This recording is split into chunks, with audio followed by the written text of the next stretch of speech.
warahmatullahi wabarakatuh. Berjumpa lagi dengan Ibu Kuswandari. Kita belajar administrasi pajak, materi pajak penghasilan PPh pasal 21 ya. Kompetensi dasarnya 3.5 menganalisis data pembuatan SPT PPh pasal 21. 4.5 melakukan perhitungan pasal PPh pasal 21.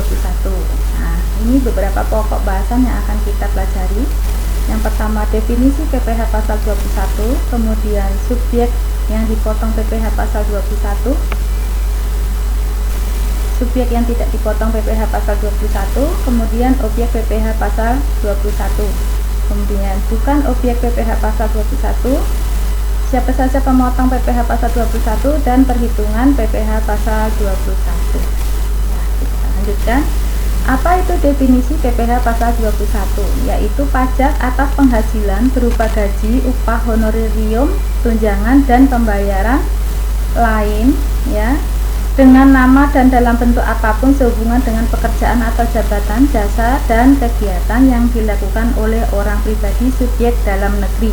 Jadi semua bentuk penghasilan ya, ini yang kita hitung dalam perhitungan PPh pasal 21.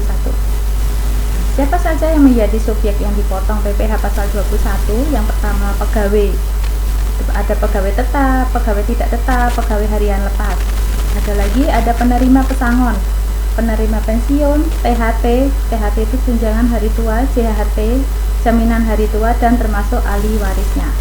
Selain pegawai, ada juga bukan pegawai, yaitu yang menerima penghasilan dari pekerjaan atau jasa, contohnya konsultan, akuntan ya. Kemudian ada juga yang dipotong PPh pasal 21 itu peserta kegiatan, contohnya peserta pertandingan olahraga, rapat, atau peserta magang.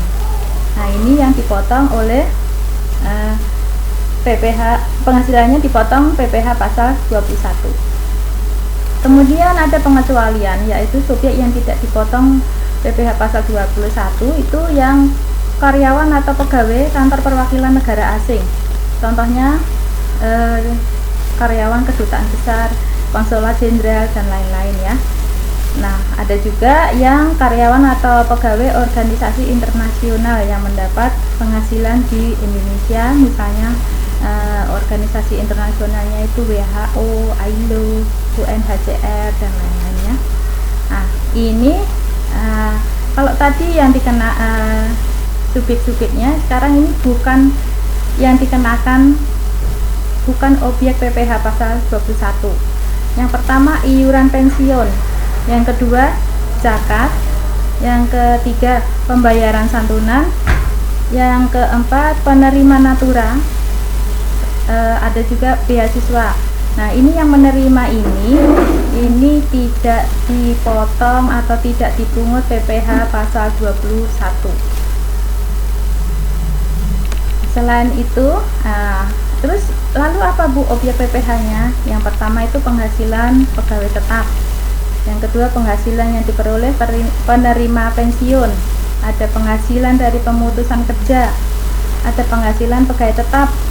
Ada imbalan kepada non pegawai, ada imbalan peserta kegiatan, itu ya. Nah, ini siapa saja yang memotong PPh pasal 21, yaitu pemberi kerja. Ini yang berhak memotong PPh pasal 21 ini ya, pemberi kerja. Kemudian pembayar honorarium, bendahara pemerintah, badan yang membayarkan dana pensiun, dan penyelenggara kegiatan.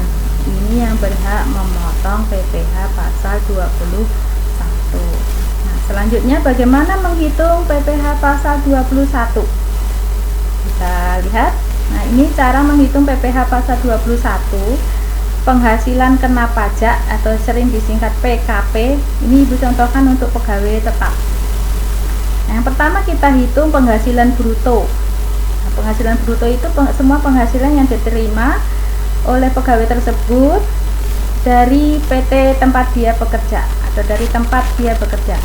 Setelah ketemu penghasilan bruto, dikurangi pengurang yang diperbolehkan. Kita nanti akan bahas pengurang yang diperbolehkan itu apa saja. Nah, gitu ya. Ini kita lihat rumusnya dulu. Kemudian ketemu penghasilan neto. Setelah penghasilan bruto dikurangi pengurang, itu ketemu penghasilan neto. Baru kita kurangkan dengan PTKP, penghasilan tidak kena pajak. Nah, ketemulah penghasilan kena pajak atau PKP. Ini rumusnya ya untuk pegawai tetap. Nah, ini pengurang yang diperbolehkan. Yang pertama, pengurang penghasilan bruto itu biaya jabatan sebesar 5% dari penghasilan bruto, maksimal 500.000 per bulan atau 6 juta setahun. Yang kedua itu biaya pensiun sebesar 5% dari penghasilan bruto, maksimal 200.000 per bulan atau 2.400.000 per tahun. Nah, ini dua yang bisa mengurang penghasilan bruto. Nah, ini pengurang yang diperbolehkan lagi yaitu PTKP, penghasilan tidak kena pajak. Nah, misalnya nih aturannya ya, pria atau wanita lajang TK itu singkatan tidak kawin, tidak ada tanggungan, itu 54 juta rupiah. Ini pria kawin, K-0 itu kawin tidak ada tanggungan. Kalau ini K-2 kawin tanggungannya 2. Ini aturannya ya. Kemudian suami istri digabung penghasilannya, ini bacanya kawin istri tidak ada tanggungan. Ini bacanya kawin istri tanggungannya 3. Ini aturannya sejumlah ini, kalian bisa lihat. Kita lanjutkan ya. Nah, bagaimana menghitung tarif pajak PPh pasal 21? Itu berdasarkan pasal 17 Undang-Undang Nomor 36 Tahun 2008. Aturannya dihitung secara berlapis. Nah, lapisan penghasilan kena pajaknya itu sebagai berikut. Jika sampai dengan 50 juta, tarifnya 5%. Ya. Kalau PKP-nya di atas 50 juta sampai dengan 250 juta, tarifnya 15%. Di atas 250 juta sampai dengan 500 juta, tarifnya 25%. Jika PKP-nya, penghasilan kena pajaknya di atas 500 juta, dikalikan 30%. Tapi ini dihitung secara berlapis. Seperti apa sih Bu berlapis? Nah, kita lihat. Nah, contoh menghitung berlapis ya. Misalnya Susi, pegawai tetap pada PT XYZ, memiliki penghasilan kena pajak atau PKP tahun 2016 sebesar 150 juta. Diketahui Susi memiliki NPWP, hitunglah PPh terutang. Nah, kita lihat tadi penghasilan kena pajaknya 150 juta, dihitung pada lapisan pertama itu maksimal 50 juta. Jadi 50 juta kalikan 5%, ketemu 2.500.000. Lapisan kedua 150 juta dikurangi tadi yang udah dihitung di lapisan pertama. Nah, 150 dikurangi 50 ketemu 100 juta. Itu baru dikalikan 15%, ketemu 15 juta. Berapa total PPh terutang? Itu kita jumlahkan ini ya, 17.500.000. Ini cara menghitung tarif PPh pasal 21 yang berlapis. Oke, kita lanjutkan ke contoh soal. Perhatikan ya. Seorang karyawan bernama Adi Setiawan, status kawin dan memiliki 3 orang anak. Bekerja pada PT ABC dengan memperoleh gaji sebesar 14 juta per bulan. Perusahaan tempat Adi bekerja mengikuti program jam sostek, yaitu premi jaminan kecelakaan kerja atau JKK itu sejumlah 1,5%, premi jaminan kematian atau JKM 0,3% dibayar oleh pemberi kerja setiap bulan dari gaji ya. Selain itu, Adi juga membayar iuran pensiun 150.000 dan iuran jaminan hari tua sebesar 2% dari gaji untuk setiap bulannya. Pertanyaannya, berapa PPh pasal 21 per bulan? Nah, bagaimana cara menghitungnya? Kita lihat penyelesaiannya. Kita lihat tadi gaji 14 juta ya, kita tulis gaji 14 juta. Terus mendapat apa saja dari perusahaannya? Mendapat jam sostek, jaminan kecelakaan kerja 1,5% dari gaji ya, yaitu 210. Kemudian JKM 0,3 dari gaji, yaitu 42.000. Kita jumlahkan. Nah, ini ketemu penghasilan bruto sebulan. Nah, ini kan yang diterima oleh Pak Adi. Nah, setelah ketemu penghasilan bruto sebulan, kita ada pengurangan, yaitu biaya jabatan, karena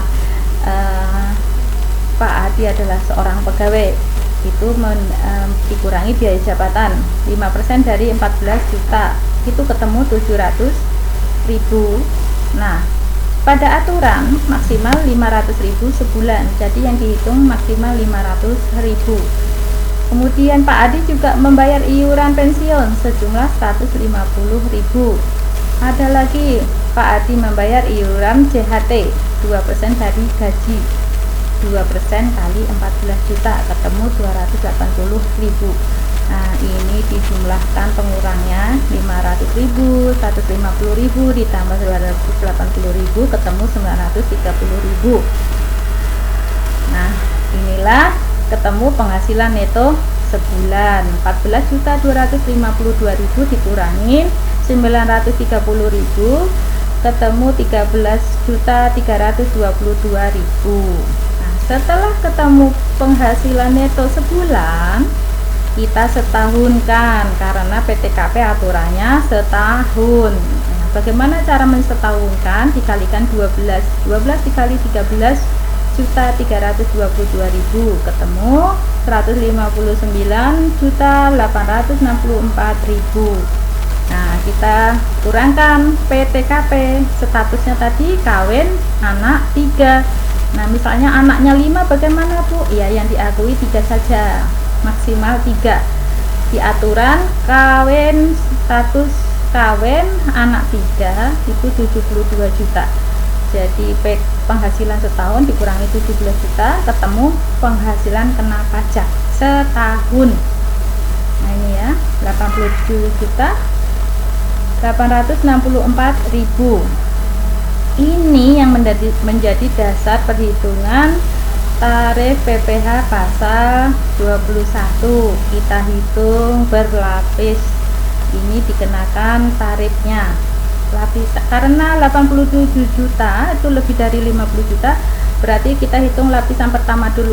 5% kali 50 juta, ketemunya 2.500.000. Lapisan kedua 87.864.000 dikurangi 50 juta.